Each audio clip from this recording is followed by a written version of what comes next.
I rather be victoriously in pain than being soft poisoned by comfort.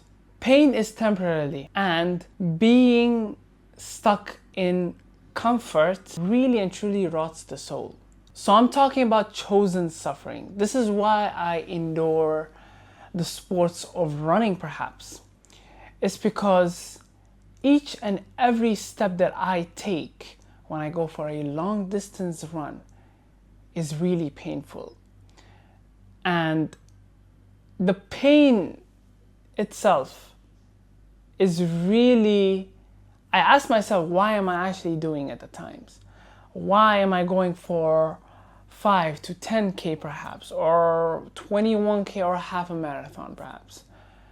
And I ask myself, why am I usually doing this? It really hurts, but the pain is beautiful. It's because each and every step that I take is a sign of growth. And when I really want to quit and I want to stop and I just want to go home perhaps, it's a mental game at this point. I choose it for the mental hassle of it, nothing physically.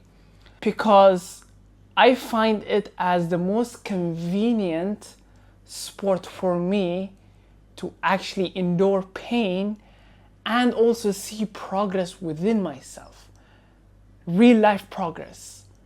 I go for runs knowing that it's going to be painful, but I still do it.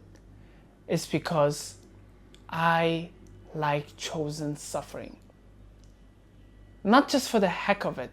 It's because I rather choose my suffering than life handing me suffer. If you know what I mean.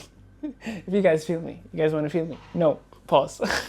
So I ran a half marathon the other day by myself, which is hard enough by itself. If you're running with groups, it will motivate you to even perform better. It's because you're thinking to your head that other people are also watching you. So you gotta be in your A game, which for me, that was not the case. I was by myself in my head the whole time, thinking to myself, I do not know why am I doing this. I do not know what's the purpose of me doing this. Why am I challenging myself to do such a challenge? It's because I can. It's because every step that I take, I am a better person than my previous step. Every step that I take, I'm actually a better, well-functioned individual than the person I was in the previous step. Each and every step that I take was painful than the previous step that I've taken. And as soon as when it hit 21 kilometers, I physically couldn't walk. I mean, I could, but I was limping all the way home. And actually, I couldn't even walk all the way home. I just took a taxi and I just went home. And it was one of the most painful experiences that I've experienced.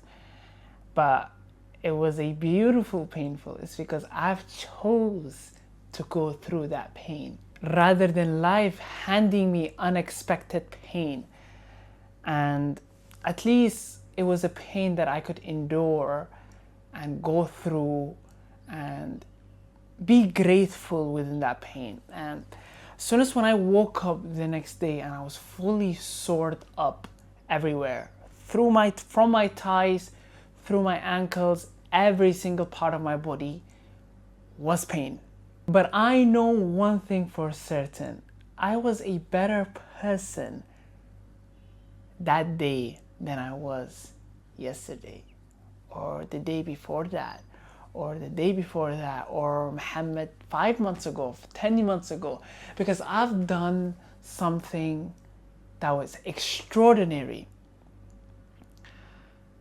But one thing in my head, I always downplayed everything.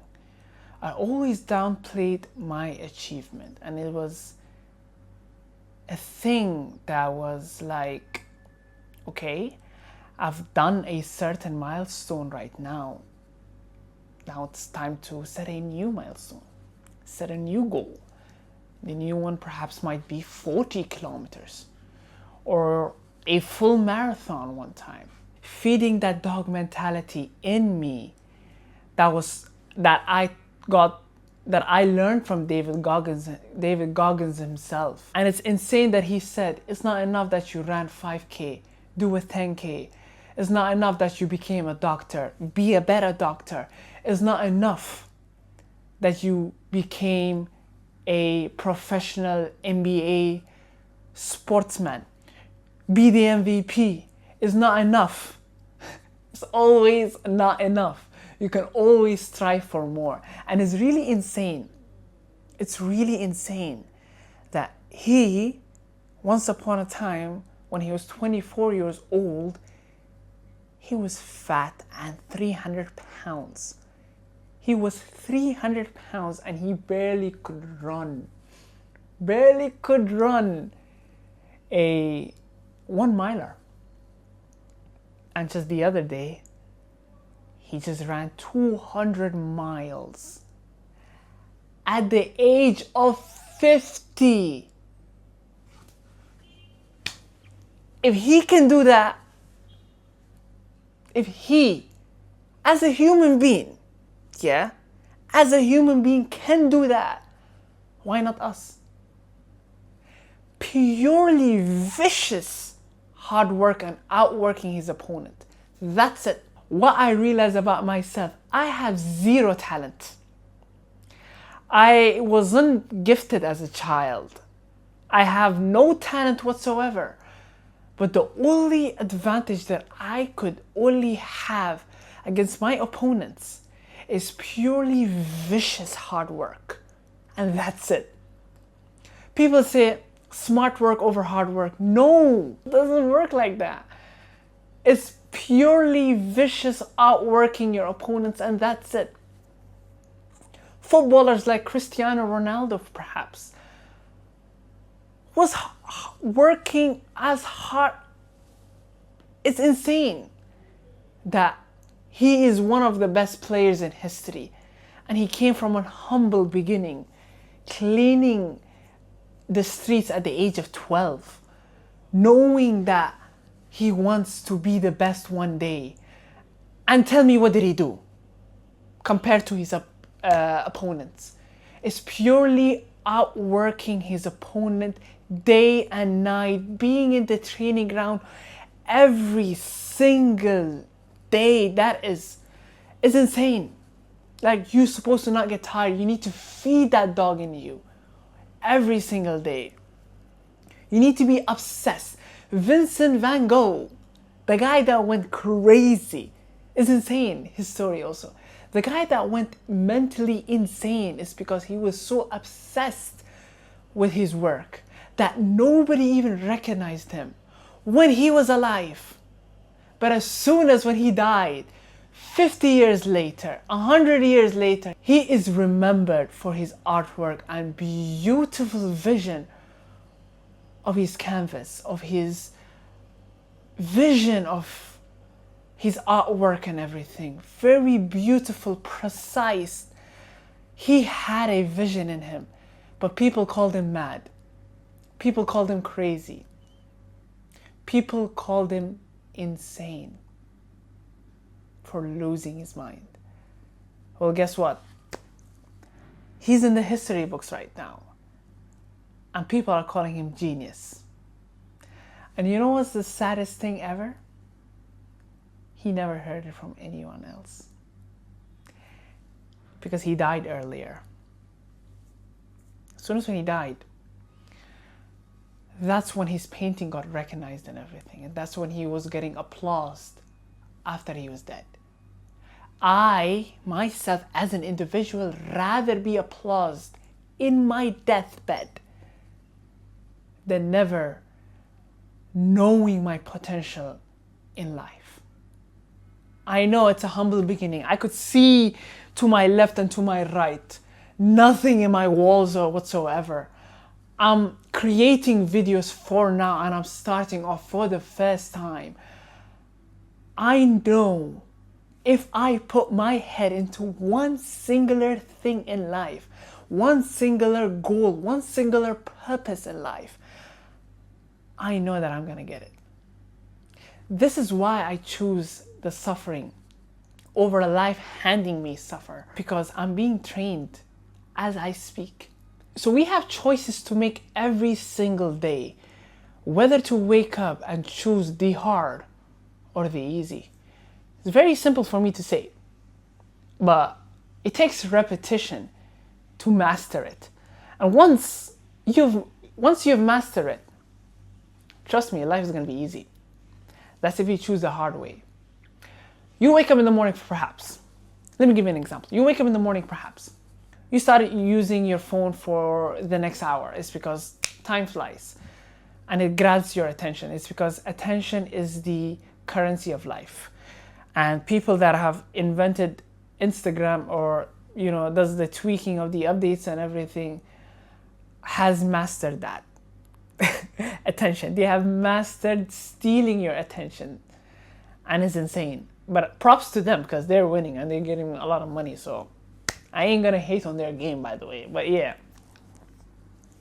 And the other version is you choosing hard, for example. And you wake up first thing in the morning and you do 10 push-ups right away. 10 push-ups right away.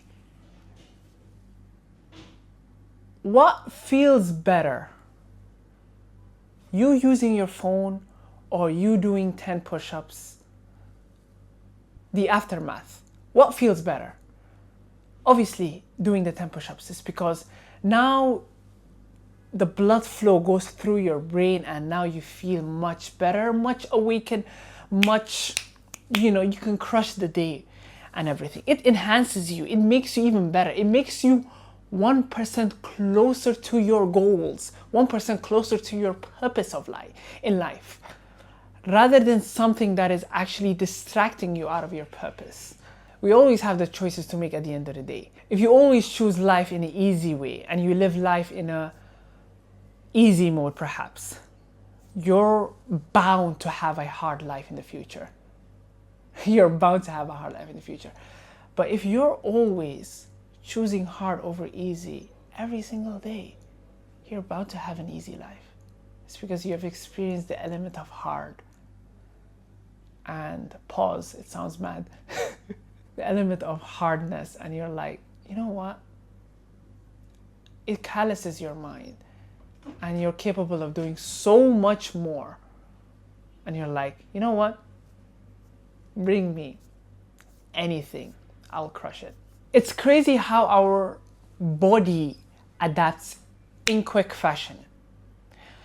I was running 5 kilometers a month and a half ago. That was my new norm.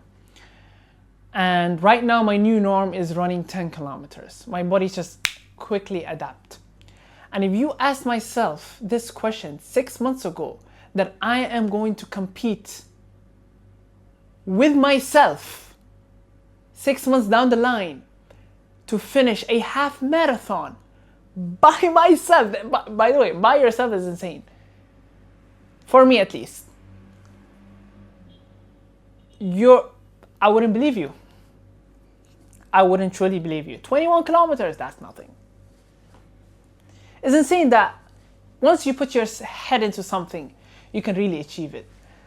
And I do not have much achievements in my life, or I do not recall that I have a lot of achievements in my life. Or maybe perhaps I do, but I do not label it as achievement. This is something that is, something that is a stain into myself. Is when I do something that is extraordinary, I just move on to the next part rather than celebrating it. You know what? I gotta celebrate. As I was saying about endurance and adaptation, I don't know why it was so hard to pronounce. We could adapt to anything that we put our head to. Anything. As I said, the example of Goggins. When he was 24 years old, he was fat and 300 pounds. If you asked him then, 25 years later or 26 years later, that he's gonna be the best version of himself, run a 200 miler, and an ultra marathon. And by the way, him running an ultra marathon is insane. It's because he has no cartilage in his knees. He has no cartilage in his knees. His knees are broken, people. For God's sake. Adaptation and endurance is insane. He's physically supposed to not run this much. Physically. And he's out there doing massive and insane things that when we look at it from the outside, we'll be like, oh, he's gifted. No, mother flipper. He's not gifted whatsoever. He worked on himself so hard, and he put himself and challenges himself every single day. And it's just insane that how can a human body go through all that pain and still be okay at the end of the day? Our body will not give up first. Our minds will give up before our bodies. You have to know that. As soon as when your body gives up before your brain, before your mind, just know that you have pushed yourself to a limit where, you know, that it was incredible. That's where everyone needs to be. Where your mind doesn't need to quit first. Your body needs to quit first. It's insane. Imagine reaching a pinnacle stone in life where your brain itself doesn't give up, but your body gives up. That is a beautiful feeling in my perspective. Because when I was running the other day, my mind just gave up at the end of the day. Not my body. Although I was physically torn down, but I know myself, I could continue a couple of miles, definitely, and I know. Life lesson. Doubt is a doorway. Pain is a password. And endurance is the key to success. Every time when you're about to quit, when that thought creeps in, just know that you're one step closer to the best version of yourself possible. And it's beautiful. And it's really beautiful. If you always choose the easy way out in life, you're bound to get regret in life. You're bound to. That business that you wanted to create, that physique that you want to go for, that job that you want to apply for. And yeah, as I said, we have choices to make every single day. Please make the right choice so you can be 1% closer to your best possible version out there, because he's waiting for you. She or he is waiting for you in the other side and saying, please, I'm out here. I exist. All you gotta do is put on the time and put on the hours. And then we shall meet one day and drink tea together. It's a beautiful life that we're living, but humans are just lazy in general.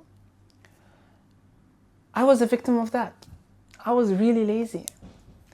I always chose easy over hard. That is why I ended up in this position in life, where I was really not satisfied on where I was in life.